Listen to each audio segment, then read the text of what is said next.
a una fórmula que Víctor Coopers es un coaching español que se dedica o se dedicaba, porque ya me imagino que también se reinventará con esto, a potenciar a las personas dentro de las empresas, no a los currículums, ¿no? Sino a las personas, a lo que cada persona es, porque potenciando esto conseguían mejores resultados que potenciando quizás su parte más curricular. Y él siempre definía o define a las personas con esta fórmula. Esta fórmula que quiere decir que cada uno de nosotros, cada uno de vosotros, sois la suma de lo que sabéis, la suma del conocimiento, esa C del conocimiento, más la habilidad, ¿no? Quizá en nuestra profesión ambas cosas son importantísimas. Tanto el conocimiento que tengáis, lo que habéis adquirido en vuestra formación, tanto del grado como de los posgrados, como en congresos, más la habilidad. La habilidad es obvia que en nuestra profesión es fundamental porque trabajamos con las manos y esa habilidad pues tenemos que entrenarla, ¿no? Hemos aprendido a entrenarla y seguimos entrenándola día a día. La habilidad es algo que yo creo que parte puede ser innata, pero creo que todo el mundo puede entrenarla y conseguir hacer las cosas bien. Yo la frase o la famosa frase que habréis escuchado muchas veces y que yo me ha tocado escucharla también muchas, de es que esto en mis manos funciona, y yo para mí no tiene sentido. Funciona en tus manos, en las mías y en las de cualquiera que aprenda a hacer algo, ¿no? Porque al final nadie es mejor que nadie, nadie viene tocado por la varita de Dios en este sentido y todos podemos aprender a hacer las cosas. Quizá nos costará más o menos, pero seremos capaces. Y fijaos en esa que está en amarillo, ¿no? Esa es la actitud, ¿eh? La actitud que le ponemos a las cosas. Actitud que en las circunstancias en las que estamos va a ser fundamental. ¿Vale? Vamos a tener que ser capaces de sobreponernos a todo lo que nos está pasando y hacer sobreponer a nuestro equipo y a los pacientes también, ¿no? Fijaos que Víctor ya hace tiempo decía que el conocimiento y la habilidad sumaban, pero la actitud multiplicaba. La actitud multiplica y así es. Todos, todos habéis tenido ese día que vais al trabajo con muchísimas ganas y todo sale bien, ¿no? Y otros en los que nos cuesta más y al final esa inercia nos lleva a un mal resultado a veces. O, por ejemplo, la actitud que le poníamos o que le ponemos a las primeras cosas cuando hacemos algo no es la misma que cuando llevamos 20 años haciendo lo mismo y ya lo tenemos totalmente automatizado. Entonces, esa de actitud es fundamental y la tenemos que cultivar, la tenemos que seguir motivando, aprendiendo a hacer cosas nuevas, adquiriendo nuevas opciones o nuevas armas en el armamentario que tenemos para ofrecer a los pacientes y creo que eso no va a cambiar nunca. Yo creo que nos vamos a tener que seguir formando igual, seguimos trabajando como sanitarios en una profesión que necesita de una formación continuada casi de por vida y creo que eso, sea como vaya a ser, no va a cambiar y lo único que cambiará será las formas, pero no el fondo. Y yo a esta fórmula de Víctor Coopers me tomo la licencia de añadirle una letra más, la E. ¿Vale? Esa E para mí es muy importante y es la E de la experiencia. Y no solo entendiendo experiencia como el hecho de que aprendamos y sigamos haciendo las cosas con el tiempo y cada vez tengamos más, más experiencia sobre lo que estamos haciendo, sino también sobre cómo esa experiencia nos puede condicionar a la hora de tomar una decisión, a la hora de tomar un plan de tratamiento, ¿no? Yo creo que también, seguro, todos vosotros habréis visto, habréis sufrido o habréis pensado, esto no se lo voy a hacer a este paciente porque se lo hice una vez a no sé quién y fue fatal. Fue fatal, el paciente horrible, fracasó todo. eh, bueno, no sé, cualquier cosa que seguro os estáis acordando, ¿verdad? Entonces esa experiencia te hace pensar que, bueno, esa alternativa ya no existe o no la voy a plantear porque a mí me ha salido mal, ¿no? Quizá es algo que muchas veces lo tomamos así. Y yo como profesor, a esa E le doy mucha importancia. Y a todos los alumnos, cuando algo sale mal, cuando algo sale catastróficamente mal, que nos puede pasar, yo lo que intento es que el alumno se cite un paciente de las mismas características, si puede ser al día siguiente. Que no le dé tiempo al alumno a que eso se le enquiste. Porque si se le enquista y pasa a ser esto que os cuento, automáticamente le va a coger miedo a la técnica. Y las técnicas van a salir mal siempre y cuando se hagan, ¿no? Al que no le va a salir nunca mal las cosas es al que no lo hace. Entonces, es importantísimo que una mala experiencia la podamos la podemos sustituir por una buena, porque enseguida nos olvidaremos de esa parte mala, ¿no? Entonces, bueno, una pequeña introducción que quería hacer, porque la hago mucho, pero quizá en esta época que estamos viviendo vaya un poco más al pelo, ¿no?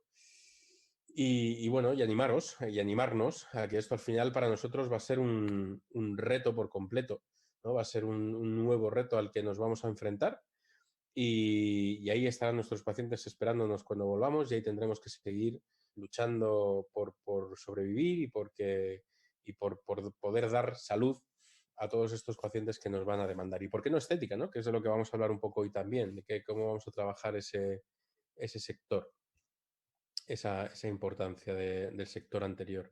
Entonces, fijaos, vamos a empezar directamente con un caso.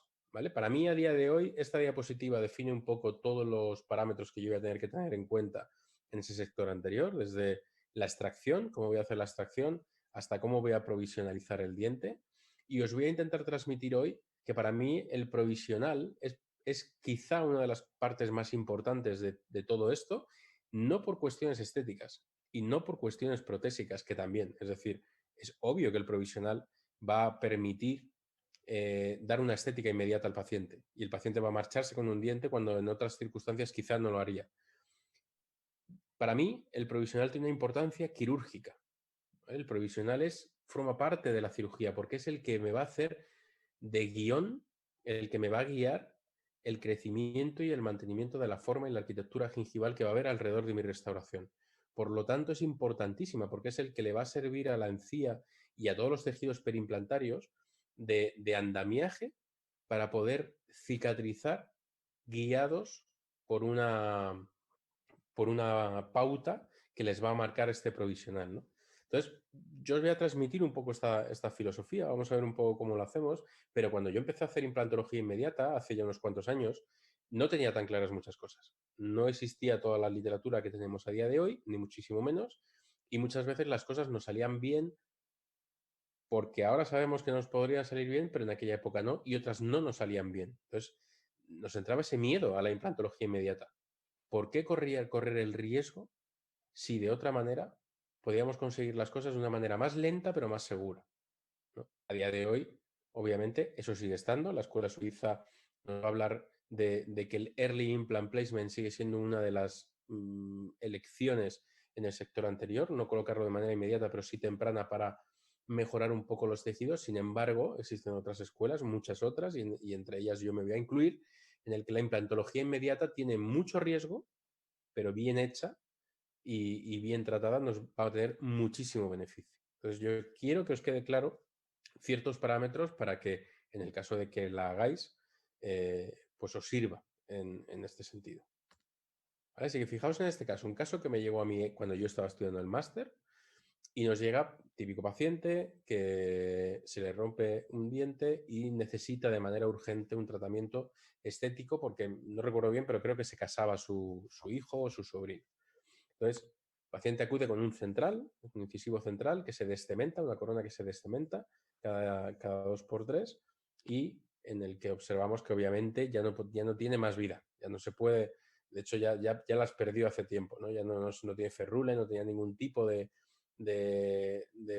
retención y además estábamos trabajando o estaríamos trabajando casi de manera iatrogénica por cómo está esa raíz, ¿no? Entonces decidimos la extracción, muy a pesar de la paciente, y decidimos intentar solucionar de manera inmediata este problema, ¿no? Hace 12 años esto lo hacíamos mucho más en el máster que en la clínica, porque en el máster nos permitíamos un poco esa licencia de correr ciertos riesgos para aprender, ¿no? Igual en la clínica nos hubiera costado más por el miedo al fracaso o a la posible represalia que podía tener el paciente, pero en el máster decidimos ir a por todas.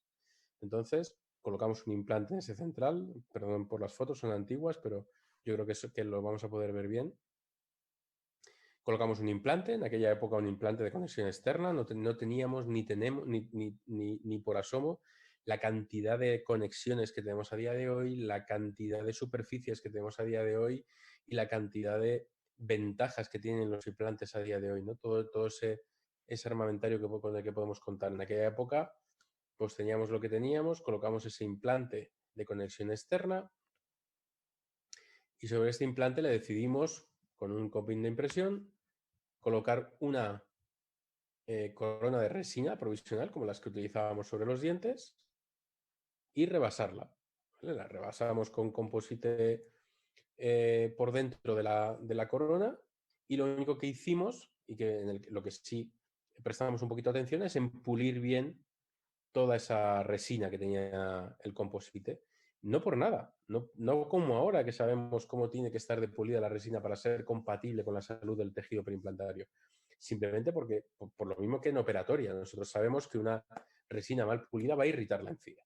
Entonces, en este caso, no sabemos ni sabíamos lo que era el nivel crítico, lo que era el nivel subcrítico, lo que era el contorno, no teníamos ni idea. Simplemente a la corona que se había adaptado a la encía decidimos rellenarla con composite y pulirla para evitar una irritación de la encía.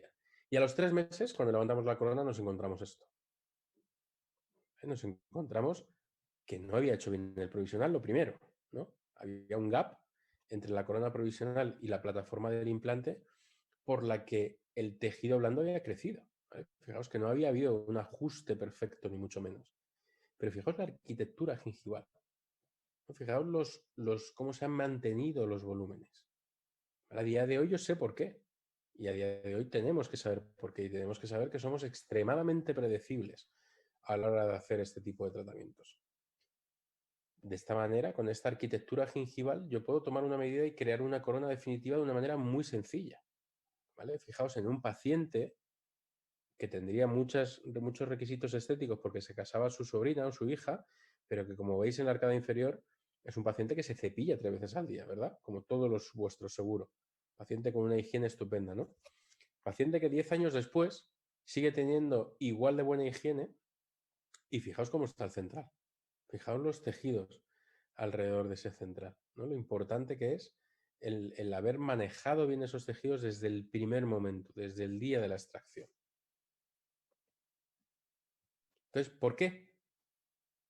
¿Por qué nos ha ido bien? ¿Por qué todo ha ido bien? ¿Por qué se ha mantenido hasta las papilas? Pues por muchas razones que a día de hoy sí sabemos. La primera y la más importante, porque hemos colocado el implante en la posición tridimensional correcta, ¿vale? Que es esa posición en la que la emergencia del implante está en una línea imaginaria que uniría los cíngulos de los dientes adyacentes. Esto no tiene un objetivo solamente estético, es decir, yo no pongo el implante ligeramente apalatino para asegurarme que la emergencia va a salir por el cíngulo y así yo poder atornillar una corona por el cíngulo y tener una chimenea, la parte fea de la corona, tenerla por detrás y no por delante, tenerla por la parte palatina y no por la parte vestibular.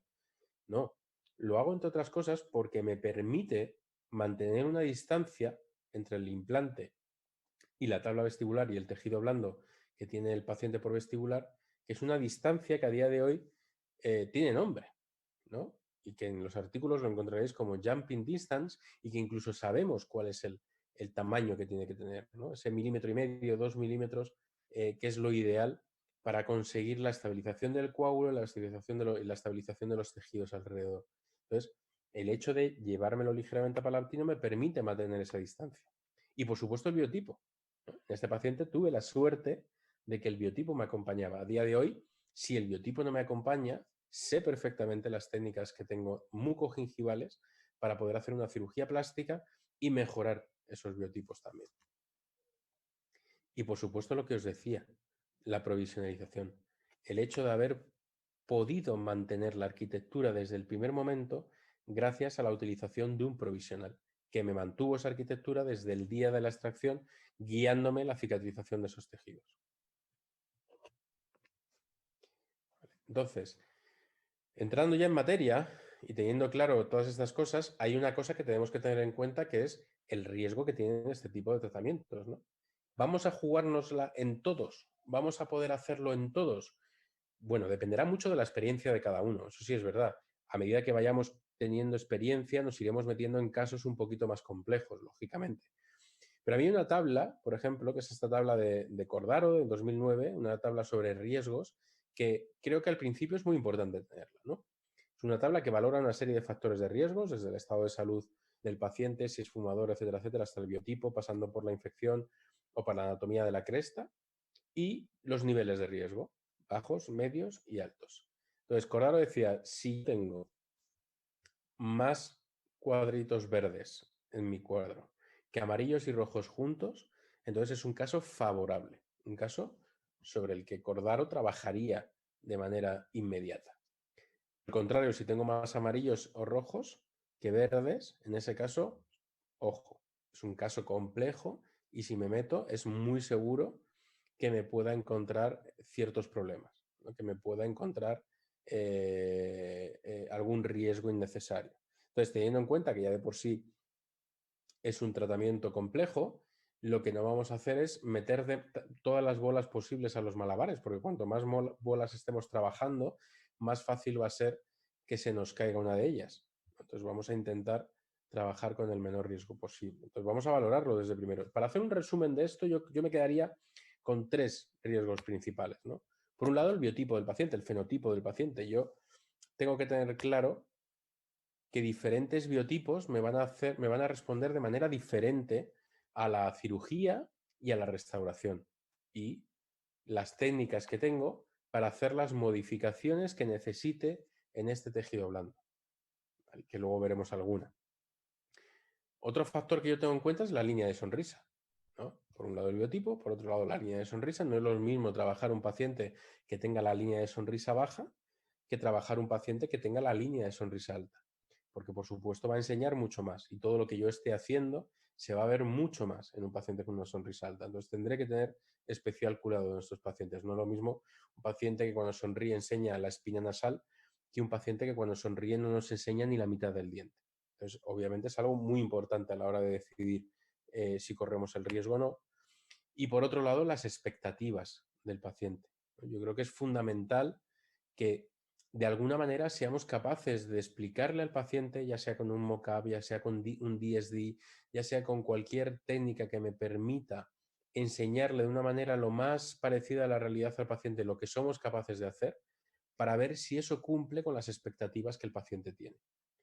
Creo que es fundamental. Creo que detectar un paciente antes de meter el cuchillo, ¿no? Antes de empezar la cirugía, de detectar que esa expectativa del paciente no tiene el mismo fin que lo que tú puedes llegar a hacer, creo que es fundamental. Creo que ahí está el éxito de casi todos. Y estoy seguro de que todos os estáis acordando ahora mismo de una paciente que no supisteis detectar y que ahora mismo la tenéis en la espalda y la tenéis todos los días o cada 2 por 3 citada y no queréis ni volver a verla, ¿no? Y que si hubierais perdido un ratito más con ella, o bien en la primera visita, o bien en alguna visita en la que todavía no habéis empezado con ella, os hubieras dado cuenta y os hubiera dado tiempo a devolver ese pez al mar, ¿verdad?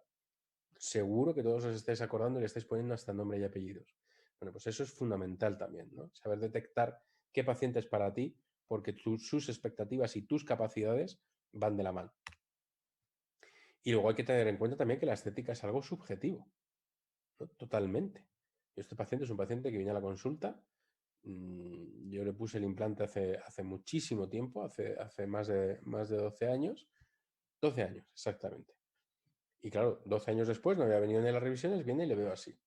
Entonces yo, pues lógicamente me asusto, pienso, vamos a ver, Daniel, qué opciones le damos, retiramos directamente el implante o jugamos a intentar retirar la corona, mejorar los tejidos, colocarle un provisional, ir moldeando un poco esa encía a ver si conseguimos darle una mayor estética. Bueno, preparo una serie de cosas para explicarle al paciente y cuando empiezo a explicárselo al paciente, el paciente me dice, ¿pero de qué me estás hablando, Daniel? No, pues de lo que tienes aquí y tal. Vamos a ver, ese implante está perfecto. Yo no tengo ningún problema. Es un implante que no me duele, no me molesta, no me lo vas a tocar. Lleva ahí 12 años y no me lo vas a tocar porque si me lo tocas la cosa va a ir a peor. Yo vengo porque me duele el segundo premolar de arriba, creo que era. Entonces no me dejó tocarlo. Aunque yo se lo hubiera cambiado, por supuesto, y lo hubiera intentado mejorar. No me dejó tocarlo. Y luego seguro que todos tenéis lo contrario, ¿no? La paciente o el paciente que el milímetro del borde mesiodistal del incisivo central no tiene la misma translucidez que la del otro central y esto le está haciendo ir al psiquiatra y dejar de vivir. No puede continuar así, ¿no? La depresión la está matando. Entonces, es muy importante detectarlo también. Así que bueno, una vez visto esto, vamos a entrar ya a ver un poco esas consideraciones técnicas y quirúrgicas que tienen este tipo de pacientes, que tienen este tipo de tratamientos. Vamos a ir viendo, yo creo, lo que para mí son los factores fundamentales a tener en cuenta. Y uno de ellos, obviamente, es, ¿lo vamos a hacer todo a través del alveolo o vamos a abrir colgajo? Obviamente dependerá del tipo de alveolo al que nos estemos enfrentando, eso está claro. Pero sí que es verdad que todo lo que podamos hacer de manera flapless, todo lo que podamos hacer sin elevar colgajo va a ser mucho más beneficioso para el paciente por diversas razones. Les voy a poner un vídeo en el que vais a ver cómo la diferencia entre lo que ocurre cuando colocamos un implante en un alveolo cuando abrimos colgajo y además con la utilización de implantes anchos, que era lo que hacíamos antes, abríamos colgajo igual que en cualquier otra cirugía y colocábamos unos implantes que fueran del tamaño lo más parecido al alveolo para que la fricción nos diera estabilidad. A día de hoy intentamos trabajar con implantes estrechos para mantener o conseguir esa distancia de la que hablábamos al principio, ese jumping distance, y lo hacemos a través del alveolo, ¿no? Y la diferencia es importante porque tanto el no manejar, el no dejar ese espacio junto con la desperiostización de un colgajo va a producir una pérdida de vascularización de esa tabla vestibular y una posterior reabsorción, y de la otra manera lo vamos a evitar en parte.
Bueno, yo creo que ahí más o menos se ve bien, ¿no?, lo que ocurre. Luego también tenemos que tener en cuenta que, por supuesto, hay que tener el espesor del hueso que tenemos alrededor del diente que vamos a extraer es importante.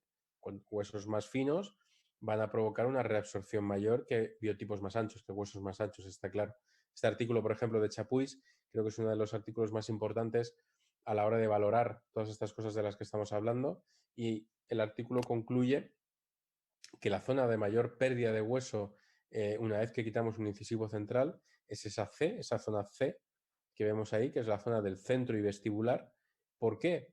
Porque es la que menos soporte vascular va a tener, ¿no? Fijaos que el A y de ambos lados, ¿no?, las zonas interproximales tienen todavía una vascularización aparte de la que le llega desde el periostio, que le proviene del bundle bone de los dientes adyacentes, y el C no, el C solo tiene ese aporte que le viene del periostio, y en aquellos huesos donde ese espesor es fino va a provocar una mayor reabsorción en altura de ese hueso, ¿no? Fijaos en esta diapositiva como se ve en este artículo que aquellos huesos que tenían una tabla a ese nivel por debajo de 1 milímetro se va a reabsorber hasta conseguir un espesor mayor, y en aquellos biotipos en los que tenemos más de 1 milímetro la reabsorción es mucho menor, y si ocurre en ese punto donde nos marcaba el estudio. Entonces, teniendo en cuenta esto, vamos a ver cómo colocamos el implante en una posición tridimensional correcta, intentando evitar el hacer el colgajo. Y además, valorando cuáles son las referencias, para mí, desde mi punto de vista, que hay que tener en cuenta para colocar un implante en la posición tridimensional que creo que es correcta. Desde el punto de vista oclusal, lo veíamos antes. Desde el punto de vista oclusal, la emergencia del implante debe estar en esa línea que une los cíngulos de los dientes adyacentes aquí en el sector anterior, ¿no? Cuanto más no vayamos a vestibular, aparte de tener ciertos problemas estéticos, vamos a tener seguramente menor distancia a la tabla vestibular y por lo tanto una posible mayor reabsorción. También es verdad, muchos diréis, bueno, y si no hay disponibilidad ósea, ¿qué ocurre? No podemos cementar con un pilar angulado, no podemos hacer ciertas cosas. Lógicamente, es verdad que tenemos muchas alternativas protésicas, gracias a Dios, pero todas esas alternativas protésicas son un poco una solución a una mala colocación o a no haber podido colocar el implante en esa posición tridimensional favorable, ¿no? Favorable biológicamente, como veréis ahora. Fijaos lo que ocurre.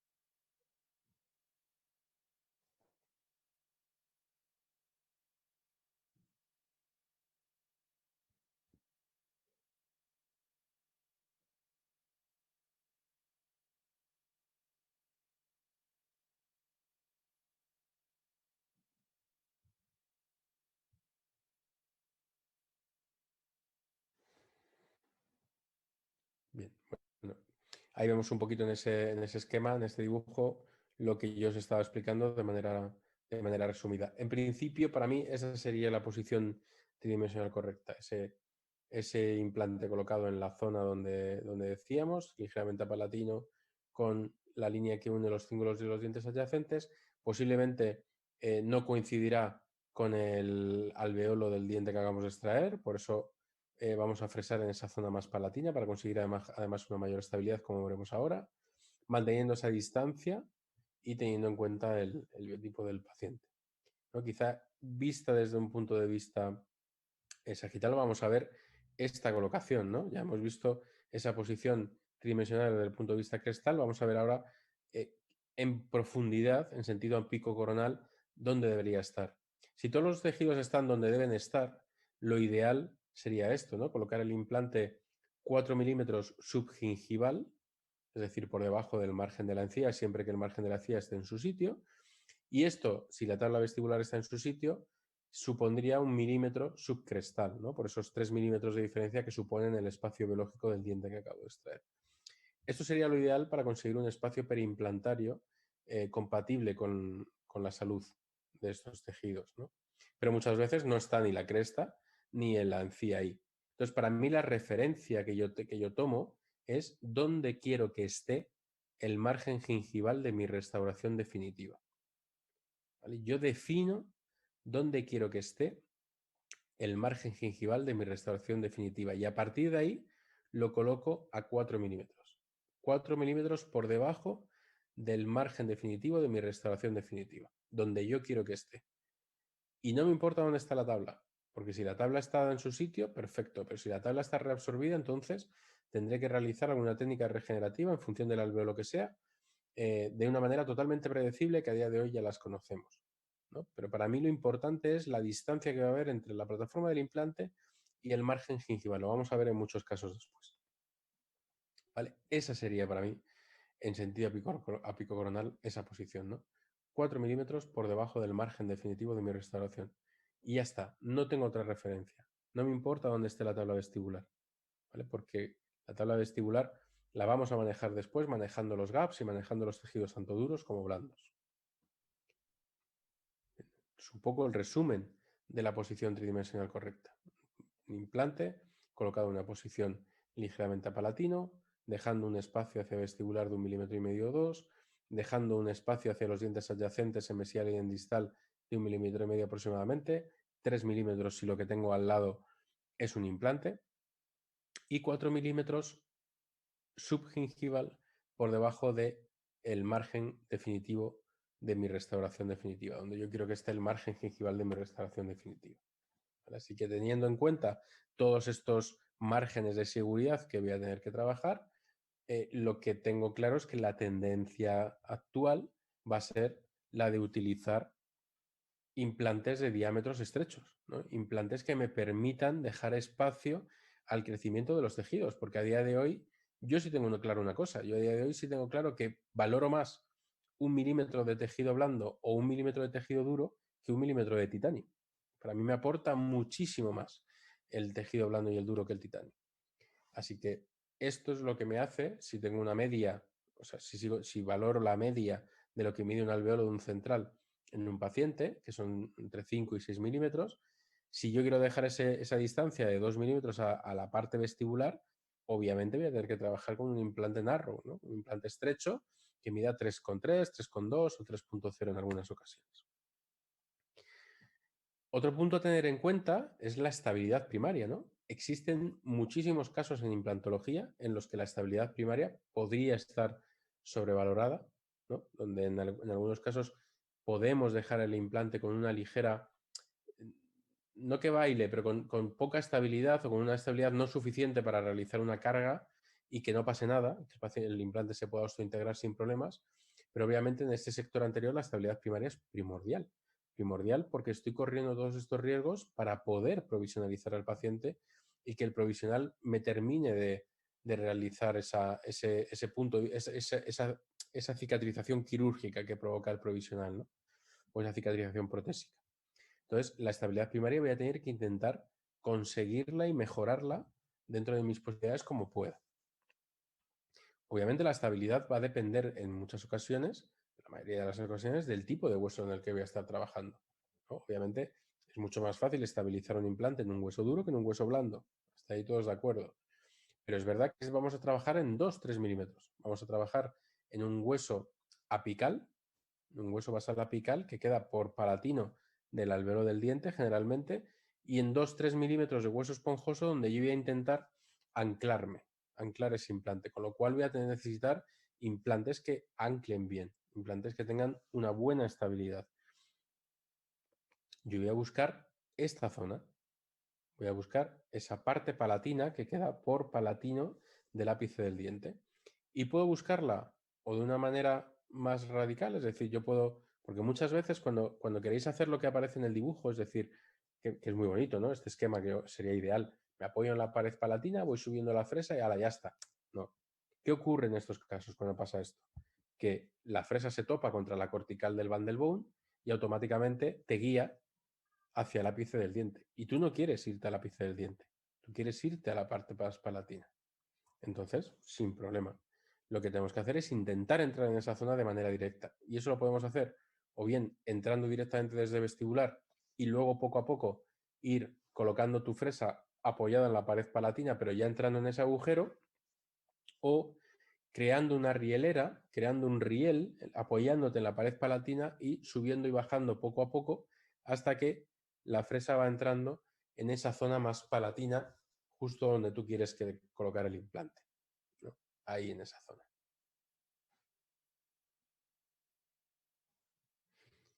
Y fijaos, perdonad, que esa estabilidad, que también va a depender de la macroscopía, como veremos después, tenemos diferentes formas de medirla, ¿no? Tenemos la opción de valorar el torque de inserción. Lo que pasa es que del torque de inserción podríamos estar discutiendo otro webinar entero, porque habría que determinar dónde se está produciendo ese torque que nota el motor. Podríamos tener en cuenta el feeling del operador, que aunque parezca mentira, la evidencia científica nos lo toma como un valor a tener en cuenta. Y desde luego, cuando tenemos experiencia es importantísimo. Yo creo que todos sabemos qué implante está bien estabilizado y cuál no, teniendo la sensación en las manos de lo que estamos haciendo.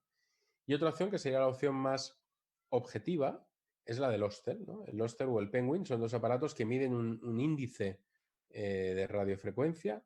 En el caso del Oster, el ISQ, el Implant Stability Quotient, que es un cociente, un número que me va a decir algo, ¿no? Tiene una serie de mediciones y la literatura me dice que todos los valores de ISQ que estén por encima de 58 son valores de estabilidad, midiendo la radiofrecuencia de ese implante a través de un aparato como vais a ver ahora y que me va a decir cuánta cantidad de implante está en contacto con hueso directamente.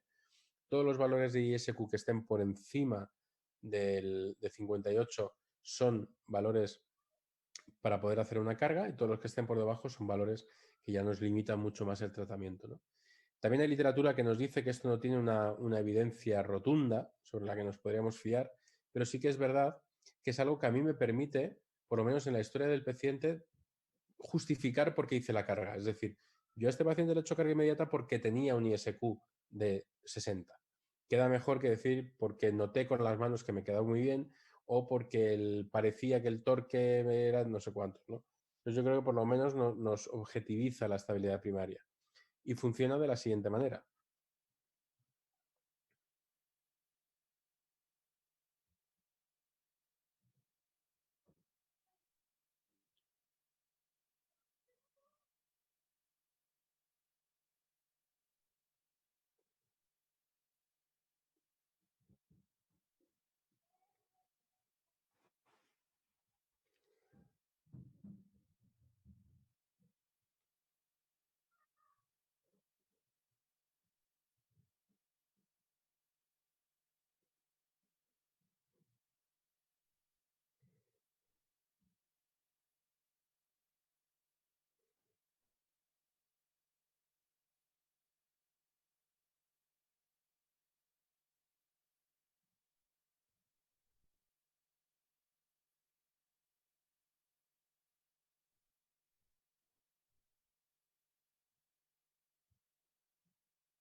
Ahí veis que lo que hacemos es colocar un Smart Peg, que es un aditamento que se coloca al implante, que depende del implante que estemos trabajando en la conexión, y se hacen valores, se van midiendo mesiodistal, distodimesial, apico coronal, vestíbulo palatino, palatino vestibular, y me va dando una serie de valores.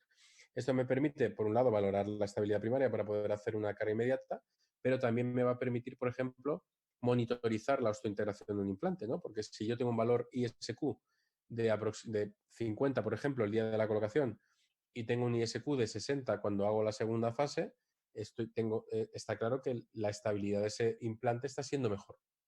Sin embargo, si la estabilidad del implante, el ISQ, ha disminuido en el proceso de osteointegración, algo le puede estar pasando al implante, ¿no? Entonces me sirve para monitorizar muchas cosas. Y además es real. Fijaos cómo en un experimento que hicimos nosotros, colocando un implante en una resina que se iba a autopolimerizar, cuando la Daniel, resina perdón. está blanda. Sí, Daniel, perdón, no se nota en la pantalla nada. sí, ahora mismo está en negro. Va a empezar un vídeo ahora. Disculpa, disculpa. Vale, no, sin problema. Entonces lo que decía era eso, que vais a ver ahora en el vídeo cómo es ese implante en una resina blanda cuando todavía no está polimerizada va a dar un valor muy bajo y a medida que la resina se polimerice, endurezca y el implante esté mucho más estable, va a dar un valor más alto.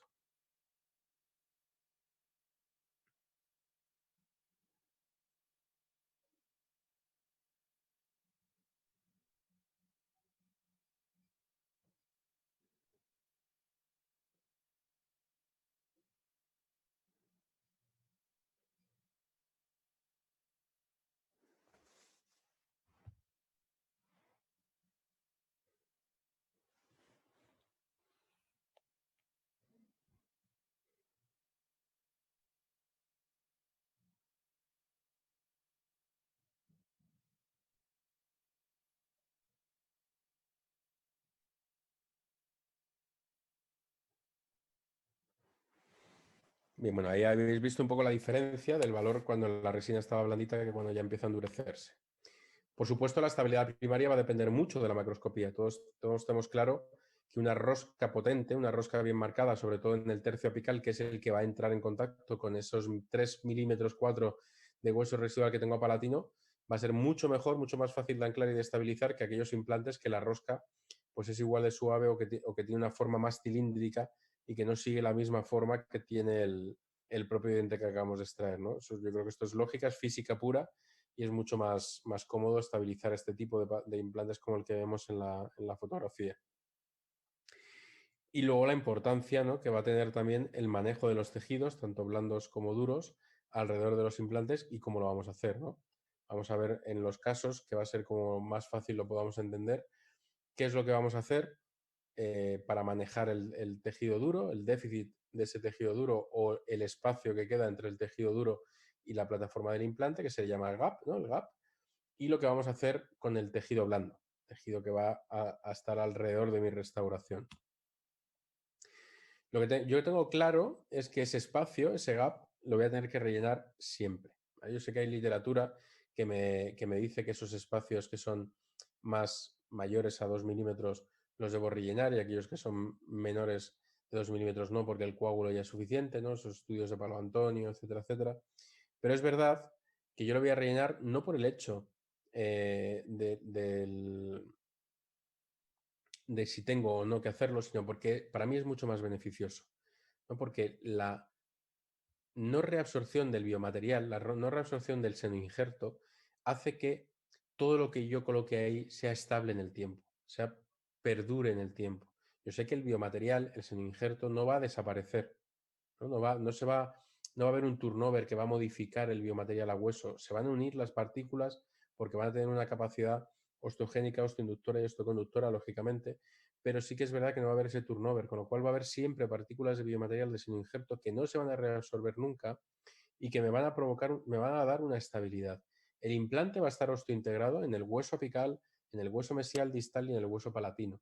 Por vestibular, la mayoría de los casos va a estar senoinjerto interaccionado, ¿no? Va a interaccionar con ese senoinjerto, no va a haber una osteointegración como tal, pero esa interacción es muy positiva porque me estabiliza todos esos tejidos, ¿no? Me ayuda a estabilizar esos tejidos y lo vamos a ver.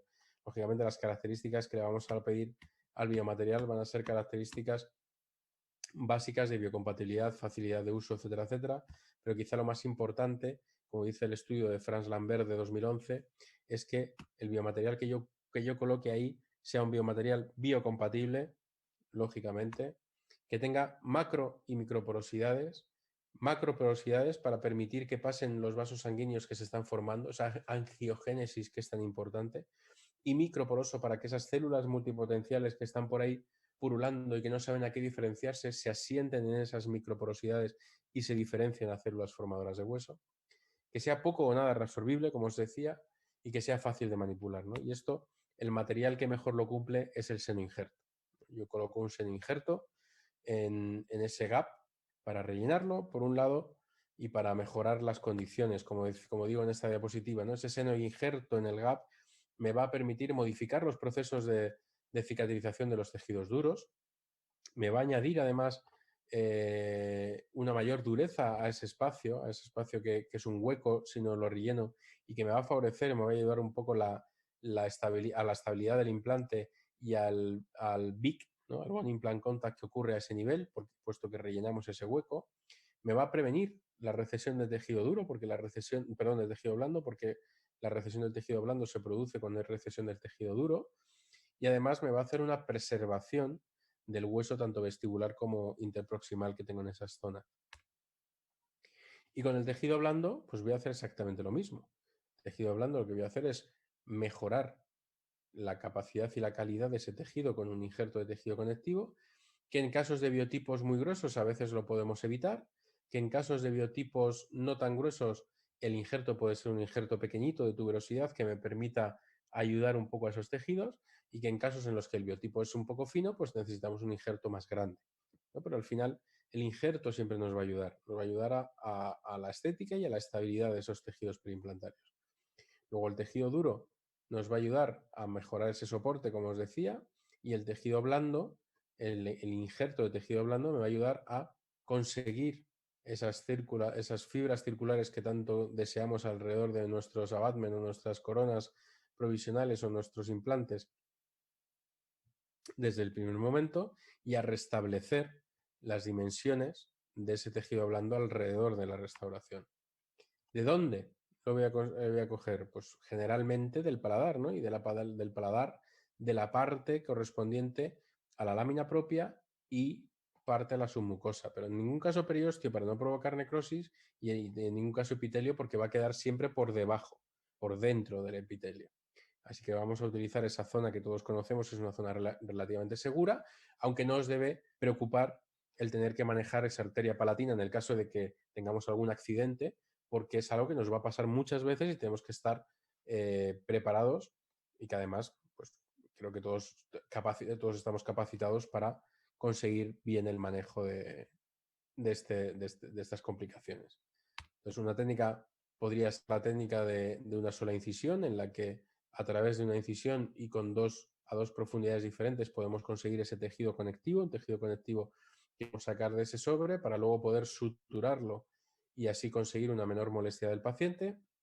Otra opción sería la de sacar el injerto directamente con tejido epitelial y desepitelizarlo fuera de boca, quitarle el epitelio fuera de boca, pero así me aseguro que voy a conseguir la cantidad que yo quiero, o en el caso de que yo necesite poquita, pues irme a la tuberosidad, ¿no? Es una zona donante cuando la hay muy fácil para trabajar, para conseguirla, y que muchas veces cuando no necesito una gran cantidad puede ser más que suficiente y además tiene una elasticidad mucho mejor, ¿no? Es mucho más denso que el tejido conectivo que tenemos en el paladar.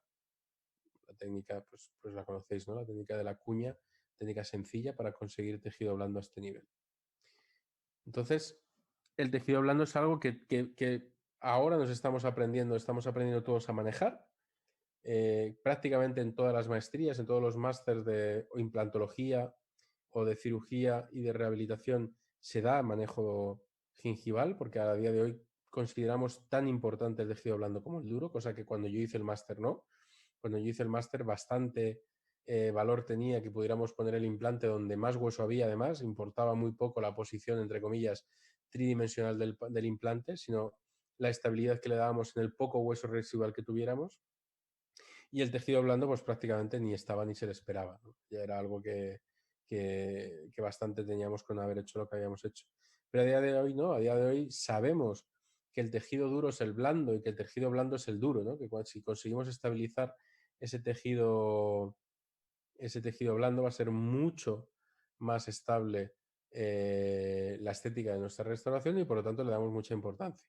Y yo en mi época del máster pues prácticamente no hacíamos esto, excepto una vez que por pesado conseguí que nos permitieran hacer un injerto, en este caso un injerto sencillo como este que veis, ¿no? Un injerto de tejido de tuberosidad, pero que como nadie de mi máster había hecho nada de mucogingival, pues yo, mi compañero Teixeira y yo nos sentimos importantes ese día y fuimos a sacar nuestro tejido conectivo.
Y bueno, eso es un poco lo que nos pasó, ¿no? El hecho de ir tan nerviosos a hacer nuestro injerto y que, por supuesto, además que era un injerto de tuberosidad que apenas íbamos a conseguir mucho, pero era nuestro primer injerto y el hecho de ser dos dentistas, ¿no? Tener un auxiliar y tener esos aspiradores que no eran nada quirúrgicos, pues estar pendientes del injerto y no de otra cosa, nos hizo que al final lo aspirásemos. Suerte que teníamos otra tuberosidad, ¿no? En ese momento, pero bueno.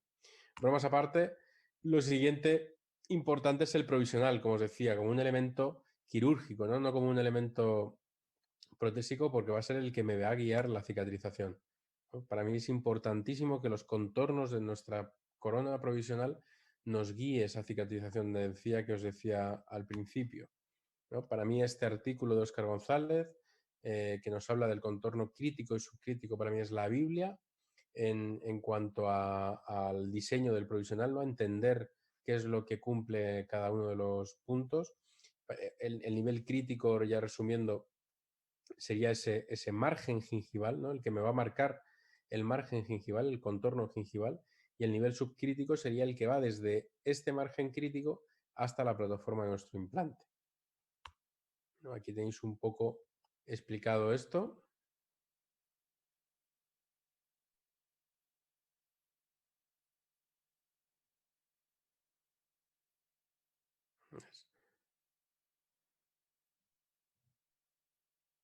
Ahí teníais ese nivel crítico y subcrítico y cómo ese nivel subcrítico lo hacemos lo más cóncavo posible para dar espacio al tejido.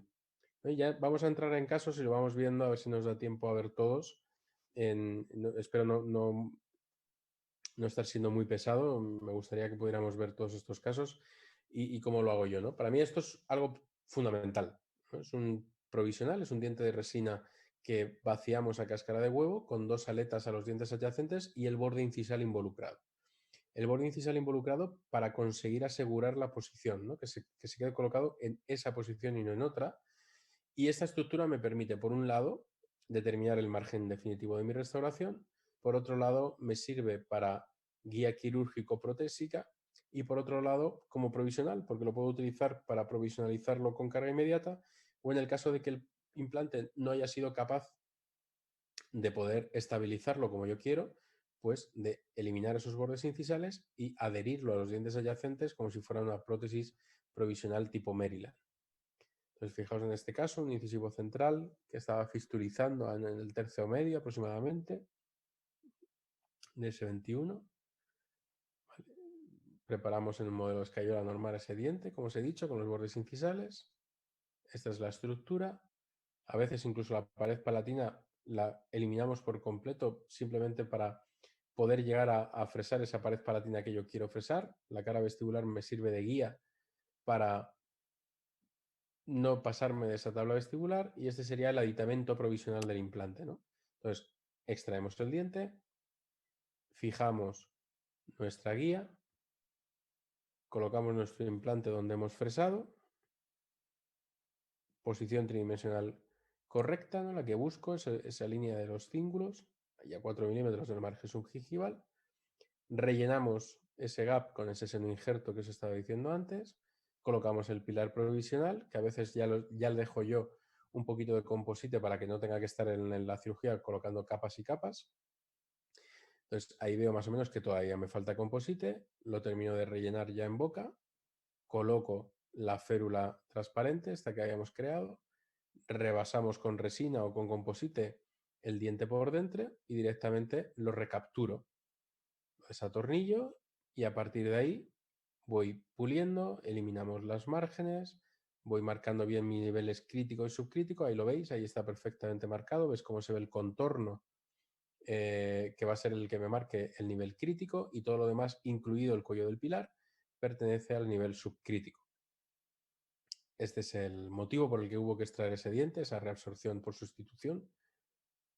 Y esto es el mismo momento de la cirugía, con el paciente con el provisional colocado, manteniendo bien esos tejidos, ¿no? Ahí veis un poco cómo se mantienen los volúmenes de los tejidos y cómo la prótesis definitiva tiene que seguir también el mismo diseño que hayáis dado al provisional para que de la misma manera se contengan esos tejidos, ¿no? Fijaos cómo la prótesis colocada el mismo día mantiene los volúmenes vestibulares, mesiales y distales, ¿no? Contando también las papilas.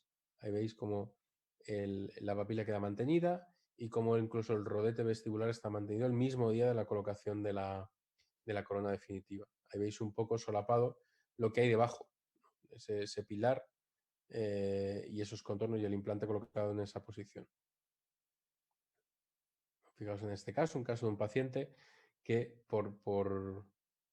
para mi desgracia solo quería tratarse este premolar, no quería hacer nada con las piezas de atrás, llevaban en boca más de 40 años, no quería que tocásemos absolutamente nada, solamente que nos centrásemos en este premolar, así que extraemos el premolar con la mala suerte de que parte de la tabla vestibular se nos viene, ¿no? con la extracción. Entonces, en ese caso, hacemos lo mismo, vamos a fresar a vestibular, a fresar a palatino, colocamos un implante con una geometría que me permita estabilizarlo de manera sencilla, colocamos el abutment provisional, que en este caso era de resina, este abutment blanco, y la diferencia que veis aquí es que en vez de rellenar directamente el gap, como la tabla vestibular la habíamos perdido, coloco una membrana de colágeno en forma de cucurucho de helado, en forma de cono de helado, que me separe el tejido blando del implante. Ahí en el hueco que veis, que queda entre el implante y la membrana, es donde voy a colocar el biomaterial y con esa membrana termino de sellar. Con esto he trabajado el tejido duro. Ahora me voy a trabajar el tejido blando. Cojo mi injerto del paladar, cojo también mi corona provisional para cumplir todos los pasos que os decía al principio, ajusto la corona, colocamos el injerto, lo metemos por dentro del alveolo y es la corona provisional la que me termina de adaptar tanto el tejido duro como el tejido blando y de guiar en la cicatrización. Fijaos los volúmenes y los márgenes, cómo se mantienen en el tiempo, y fijaos cómo incluso teniendo una restauración tan fea como la que tiene detrás y con tantos problemas, todos los tejidos que yo tengo alrededor de mi restauración, todos los tejidos que tengo alrededor de mi premolar, están perfectamente desde prácticamente el primer día, ¿no? ¿Veis cómo apenas se nota que hubiera un implante ahí debajo?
Bueno, y ahí veis un poquito un resumen, ¿no?, de cómo se tratan estos casos. Vamos a ver, para ir avanzando, otro caso como este, un caso en el que tenemos también un problema en un central, con una fístula ahí en la zona del medio. Fijaos en el CBCT cómo se ve esa fractura oblicua vertical que tiene el diente.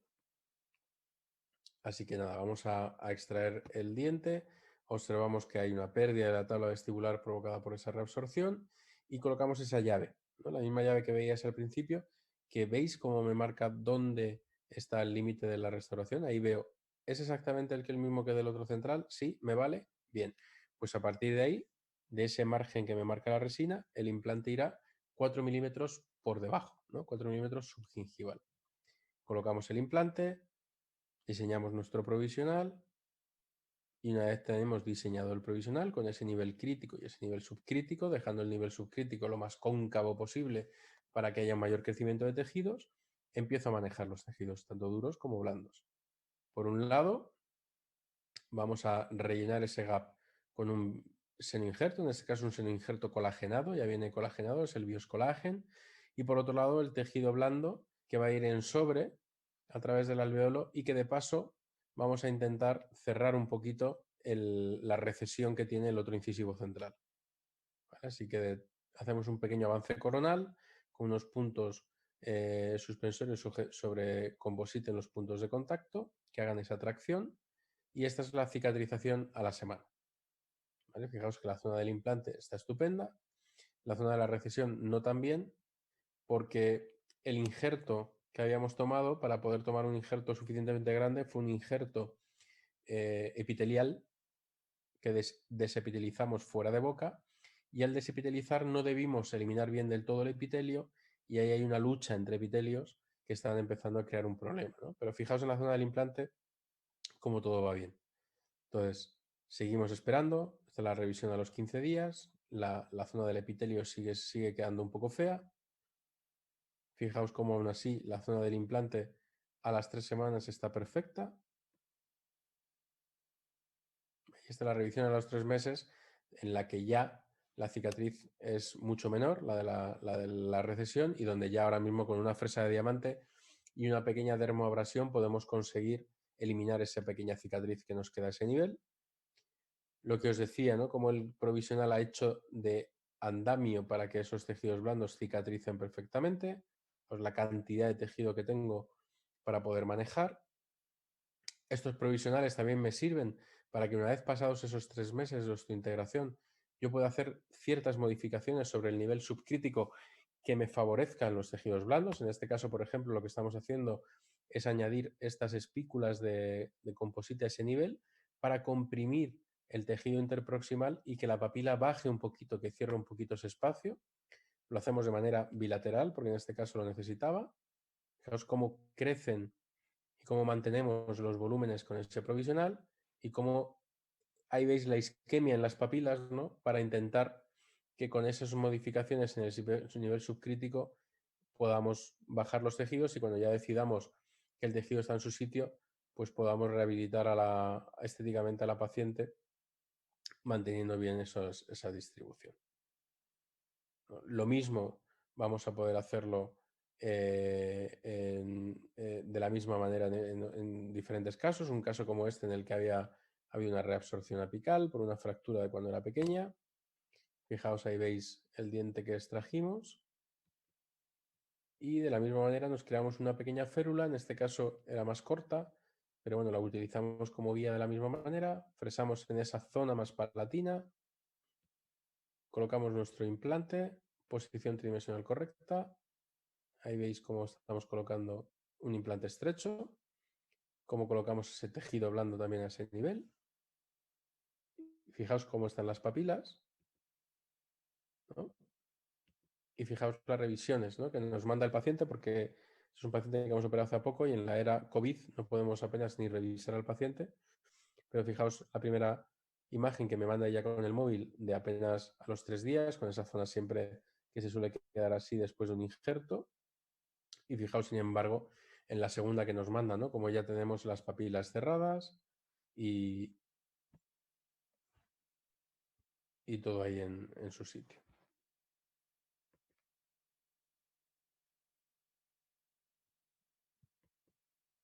Fijaos como también lo vamos a poder realizar en casos donde no es solo un incisivo lo que vamos a tener que extraer.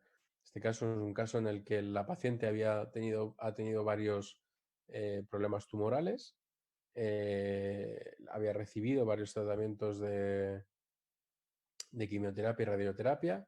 Los dientes aparentemente no estaban mal, pero el anclaje que tenían, la inserción que tenían era prácticamente el ápice.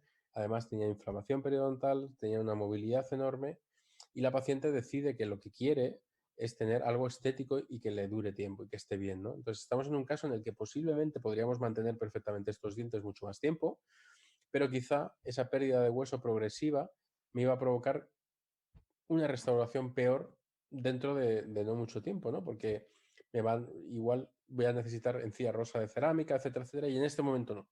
Así que la paciente decide que es el momento en el que ella quiere tratarse y lo hacemos de la misma manera. ¿Ves? Ahí veis los dientes en cáscara de huevo. Hacemos las extracciones de esos dientes que fijaos el poco trauma que hacen por la movilidad que tenían, ¿no? Fue simplemente tirar un poco con la pinza. Colocamos los implantes, en este caso en centrales, que también podríamos discutir si centrales, laterales o qué opción sería mejor. A mí me gusta centrales, pero no siempre puedo colocarlos ahí. Colocamos pilares intermedios y a los pilares intermedios o multi-unit abutment le colocamos los pilares provisionales. Ahí veis las distancias que dejamos desde los implantes hacia esa tabla vestibular, un biotipo bastante favorable. Y esto es el mismo día de la cirugía. El paciente se marcha así, con su provisional colocado, manteniendo la arquitectura gingival. En un paciente periodontal donde seguramente, si yo hubiera quitado los dientes y hubiera esperado, me hubiera encontrado un perfil gingival plano y hubiera sido muy difícil moldear en forma de arco. a esta paciente que yo le coloco los implantes en un pueblo cercano a Toledo, la doctora de esa clínica donde yo solo le hago la cirugía me manda las fotos de las revisiones, vemos cómo está la radiografía, fijaos la salud gingival de estos tejidos, ¿no? Fijaos la cantidad de tejido y sobre todo el aspecto que tienen estos tejidos alrededor de los pilares y lo cómodo que ha sido y lo fácil que ha sido manejar estéticamente esto desde el primer momento. Si no lo hubiéramos hecho en el primer momento, no hubiéramos conseguido seguro un resultado tan favorable de una manera tan sencilla. Y obviamente, en la época en la que estamos, es fundamental que también nos apoyemos en la era digital, ¿no? Que nos apoyemos en las herramientas que podamos tener a mano en implantología digital, porque está claro que es algo que vamos a poder utilizar, ¿no? Yo no hace mucho que hice una encuesta en Twitter sobre qué pensaban los dentistas sobre la odontología digital, si era algo que se iba a pasar de moda, si era algo que solo era para dentistas que tuvieran mucho dinero, si estaba aquí para quedarse o si solo era para aquellos que nos gusta la tecnología, ¿no? Y el 63% de los dentistas consideraba que es algo que está aquí para quedarse, ¿no? Así que si es algo que está aquí para quedarse, es algo que tenemos que tener en cuenta. Fijaos este diagrama, ¿no? Hace 8 años se esperaba o se tenía un 90% de manera de trabajar analógica, se trabajaba de manera analógica y solo un 10% tenía algo de digital. Y teníamos que tener en cuenta que en ese 10% se incluía el hecho de poder tener las historias clínicas informatizadas. Es decir, que solo con eso ya entrabas en la odontología digital.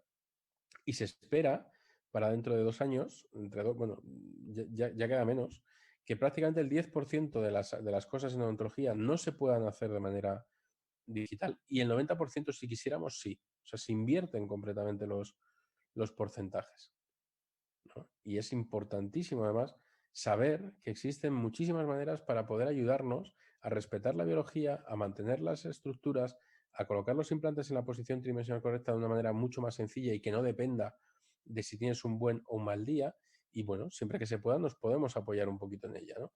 Porque esa tecnología, desde luego, es lo que nos hace ser un poco mejores, ¿no? Al final, lo más importante yo creo es que llegue el momento en el que alguien consiga desarrollar algo que sea tan intuitivo como un iPhone, ¿no? Algo tan importante como un iPhone y que además sea tan disruptivo como fue un iPhone, porque el iPhone, en la época en la que salió, en la época en la que salió, las operadoras de teléfono eran las que marcaban las cosas, ¿no? Las operadoras de teléfono le decían a los fabricantes cómo tenían que ser los móviles.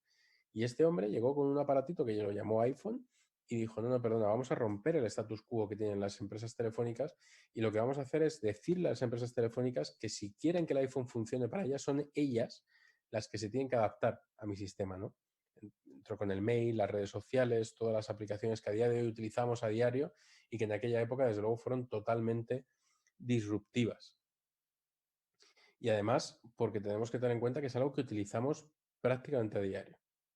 Fijaos cómo en algo en algo que tenemos ahí, ¿no? Que son las aplicaciones, cómo los usuarios van aumentando a medida que van pasando los años. Por ejemplo, no sé si vemos como referencia Netflix, pues 69.444 horas de Netflix fueron vistas en 2016, 70.017 fueron vistas en 2017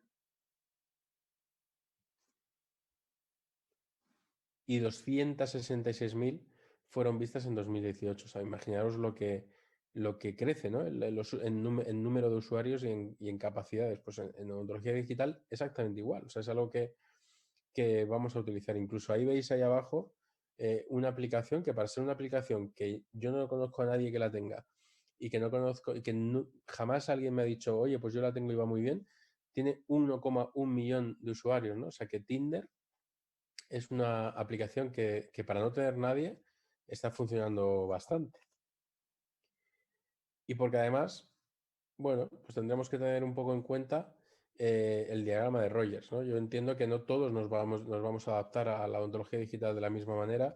Este diagrama nos dice que en la población mundial hay un 2,5% que son innovadores, que son aquellos que están a otro nivel. Son gente que, aparte de digitalizarse, son capaces de desarrollar algo que mejore la digitalización Están los early adopters, que serían aquellos que cuando sale un iPhone están haciendo cola para comprárselo, ¿no? Son esos que quieren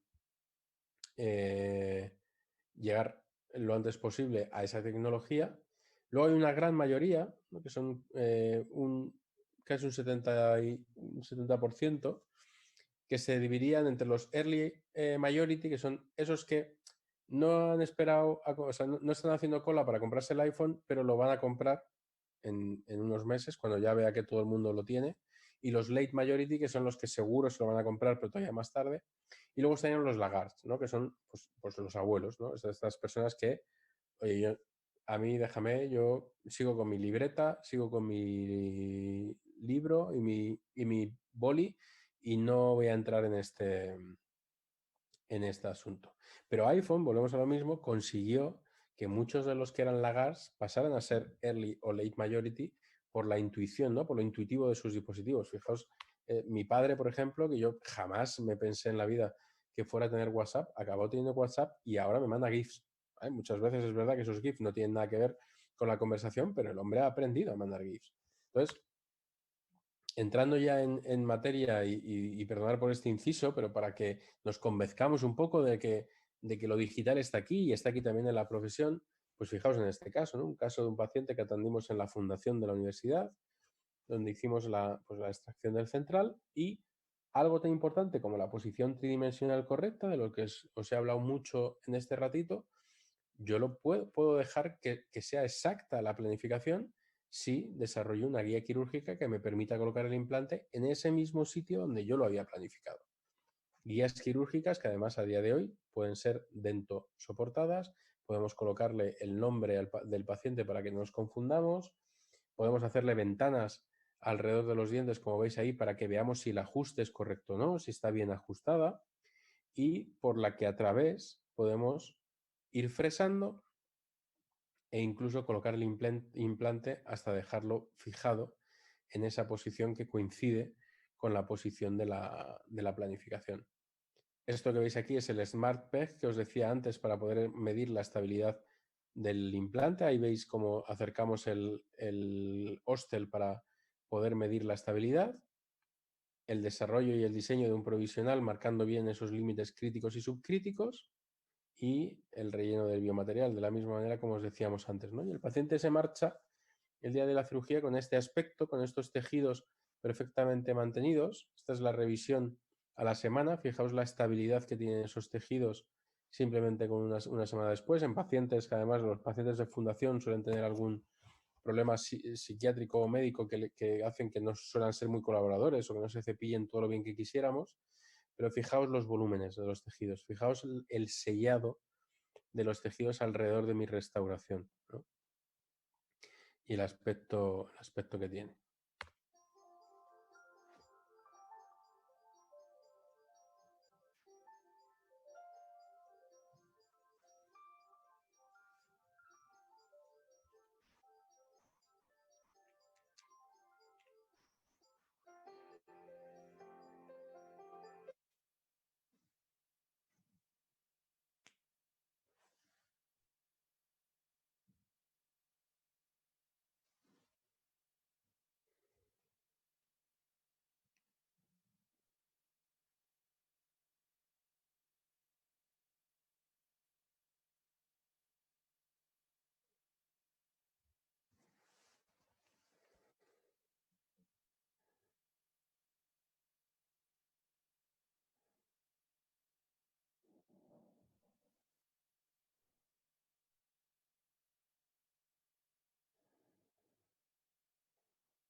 Bueno, y ese es un poco el resumen de este paciente, ¿no? Que hemos tratado y que por el que, bueno, quería hacer un pequeño homenaje a este paciente porque es un paciente que no podré nunca enseñaros cómo quedaría su restauración definitiva, porque, bueno, pues la semana pasada me confirmaron que el COVID había,